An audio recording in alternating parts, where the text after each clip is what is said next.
With school just around the corner, we need to start getting prepared to get back to school. And why not get back prepared to get back to school with science? This presentation, you can see the link on the presentation slide right there at the bit.ly side back to, and then the beginning of school. So what we're going to do today is we're going to see how we're going to prepare, or how you can prepare your student for the science for the school year. So we have 5 tips for you. Number 1, we're going to make sure that students drive learning with phenomenon. And I'm going to go through each one of these pieces and kind of give you some resources as we go through these tips. Tip number 2 is do science, actually explore and get some experiments going. And number 3, talking about science. How do we do science talk? If you've ever heard of math talks, we also have science talks as well. And then have some documentation and show how the students are making sense of their science work. And then at the end, the last tip is engineering solutions. And we're going to go through what an engineer does as they're preparing for an investigation. So let's look at the first one, drive learning with phenomenon. You can kind of see in the picture that this is actually, we know it's a spider web, but this is phenomenon. This is so interesting to look at from multiple aspects, as far as the design, how big the spider web can be. We can look at this from many different angles in science and also in math as well. What we want to do is we want to look at the natural world. Not only that, is we also want to look at things that are local. So we call that local phenomenon, so that students in Kern County can understand what's going on with phenomenon here. And so we don't want to try and push too much if they haven't had any background experience with the type of phenomenon. But most of us, when we look at this picture, we've had an experience with the spider that we can actually see it. So when we look at this picture, what we want to do is we want to ask students, what do you notice? We're not going to give them any information, but we want to ask, what do you notice about the spider web? And they can tell you, it looks, in the picture, it looks white with a darker background. They can talk about the shapes. They can talk about the lines. So we want to make sure that they're just discussing what's going on in that picture, or in real life, what is going on in real life if they're looking at it. After they've had notices, then we're going to ask the question, what do you wonder? What type of questions do you have?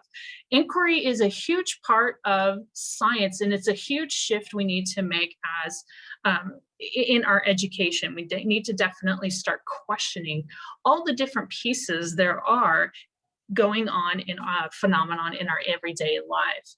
So we're going to look at some phenomenon, and you don't need to look very far from phenomenon. I mean, even looking at this just generic picture, we can talk about what kids notice and wonder.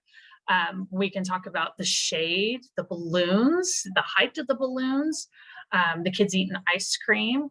And so we can definitely start to ask questions and figure out what's happening. But we don't want to give the students any of the answers. We want them to come up with questions.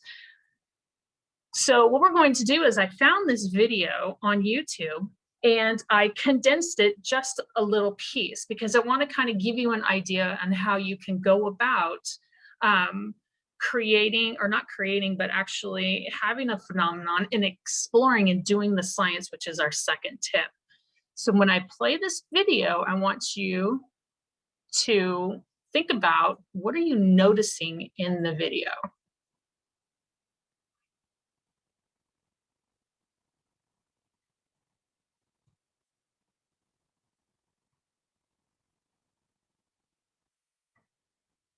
So when we give these students, we want them to talk about, what did you notice? And then they can explain to you what they notice. And hopefully when they get to their answer, they're trying to tell you about a shark tooth. that there is a shark tooth in this dirt. And this is actually a local phenomenon because this is, at Shark Tooth Hill, out by Hart Park. It's not a place where everybody has access to, but it is somewhere that is local. And not only that, kids can start asking questions as far as, why are shark teeth found here in Bakersfield when there's no ocean? So that can get us into more in detail on finding out some research and figuring out what was here before. And so make sure on your phenomenon that you're not giving answers away. We want them to start creating questions. And then after that, we want them to start doing science.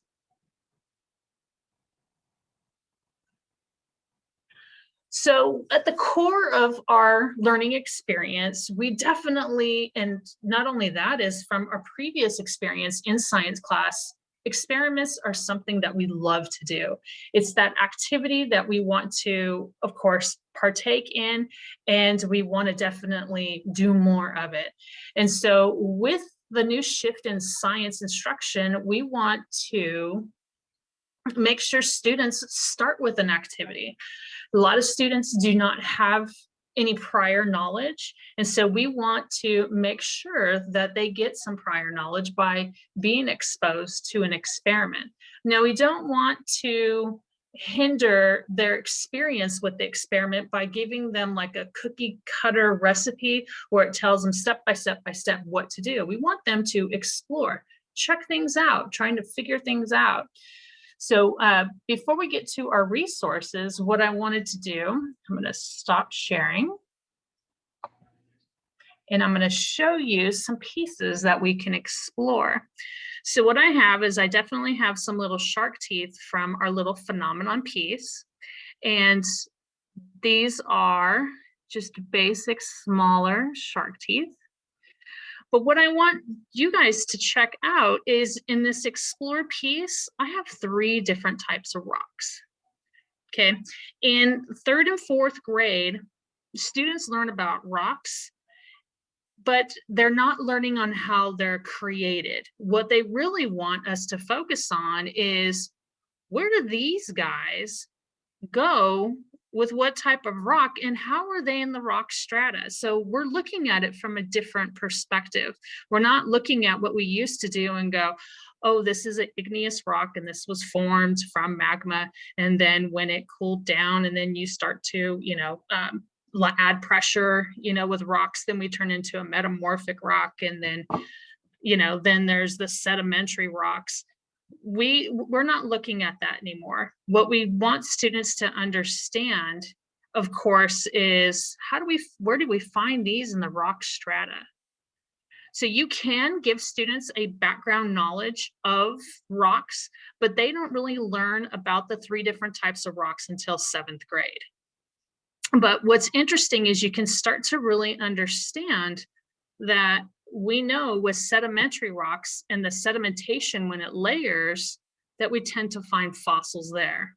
So when we look at this example here, we can definitely see the different strata in the rock. So we can use more sedimentary rocks when we're exploring. And so this is a great rock because there's a lot of them here in Kern County. We have a lot of sedimentary rocks definitely around the river, and of course be careful when you're around the river as well. But this is a great explore piece for them to look at and feel with the rocks, the difference between, this is a metamorphic, a little smoother, and this sedimentary is definitely rough and, kind of gritty. And then this lava rock definitely is a lot lighter, but it definitely has some holes, so we can really explore. So students are going to get that background knowledge on what type of rocks and how they feel and what they look like. So let's go back to our presentation.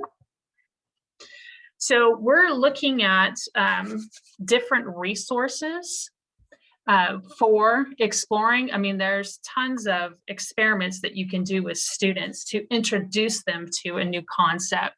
I have links. So if you have this PowerPoint, you're just going to click on the links. So for example, this Science Sundays, we've had a lot of experiments that have happened on this website, the Exploratorium up in San Francisco. That's what the picture is of. The Exploratorium has a lot of great snacks, which are activities that you can create at home. And then it gives you some more resources on how to observe like a scientist. How do you do your notice and wondering? And then how do you make sense of your explorations as well? So our next tip we are going to do is talking about science. So we're going to get a deeper understanding of the world when students actually are looking at science. So we want to make sure that we talk to our children about scientific topics and encourage them to use evidence to make arguments and claims.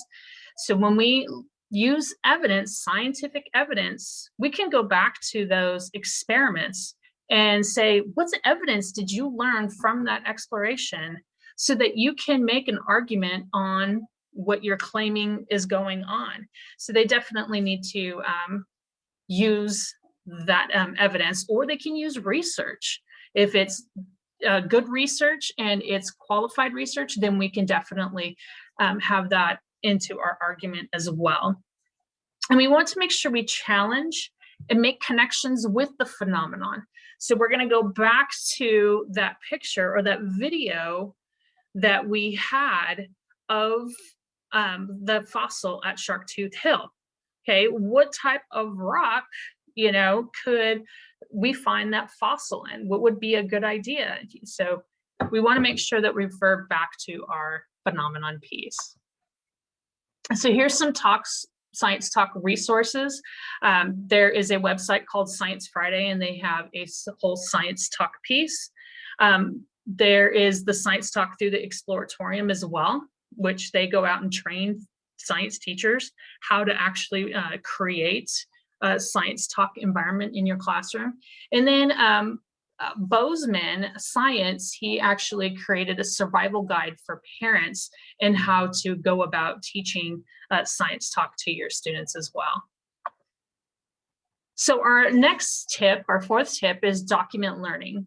There's so many different ways to actually document, and scientists love to use, of course, notebooks or journals. We can also do presentations, create models, or physical representations, especially if you have, a 3D printer. But we want to make sure that we look at the strengths of the students, because they can, whether they can draw, whether they can build models, or whether they're great on the computer, we definitely want to showcase their creative side. And then when they're finished, create an audience, do a presentation, share with your family, neighbors, back to their teachers when they go back to school. So make sure that they're documenting what they've learned. And so some great resources we're looking at the California Academy of Science notebooking. And there's some great tips in there on how to break down a science notebook, how to draw. There's a website with John Muir, from Yosemite area, with nature journal activities that you can do with your students so that they can learn how to draw. It's not like drawing like clip art, it's actually drawing like scientists with the details and labels. So that's a great piece to remember. And our last piece is something that has been introduced into our new science standards. So if your school has shifted, that's great to the new NGSS standards, because engineering is a really critical piece in the new science standards. So when we're looking at solutions, what's going to happen is in engineering, in elementary school, K through 5th grade, really hit hard on creating solutions. They're building, they're learning how could they build with wood? What about plastic? How pliable is it? So they're really getting in depth on how to use materials.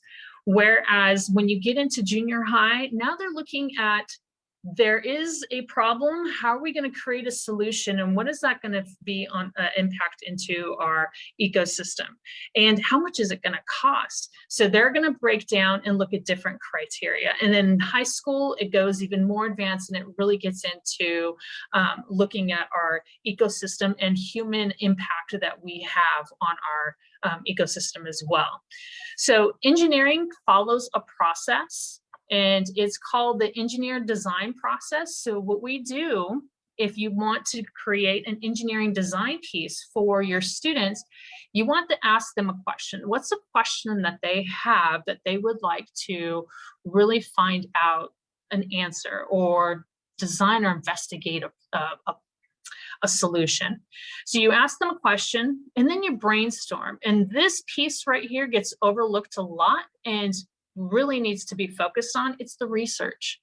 Students do have to get out there and research and find out what's been done already with my question. How can I make it, how can I go more advanced with it? What can I do? And then the next piece is to sit down and design. Create a plan on how you're going to build your design and create it. Then you're going to build the plan. And of course, make sure that you don't have any tools or materials that are too expensive as well. And then once you build it, then you want to test it. Okay, if it doesn't work, it happens. That's a part of science.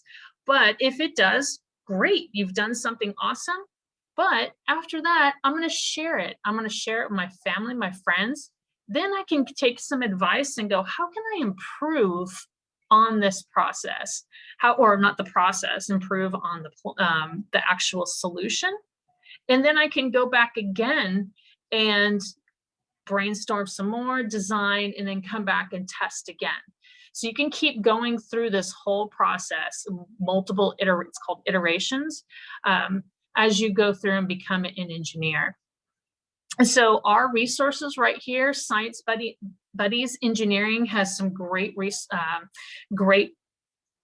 engineering projects for you. And then I've also put something in here where you're engineering by grade level, because of the difference in content areas you're going to be going over versus not only that, the skill level of students.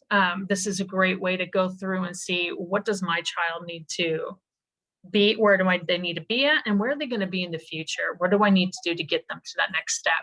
And then of course there's engineering for kids, which is more engineering out there, more projects out there.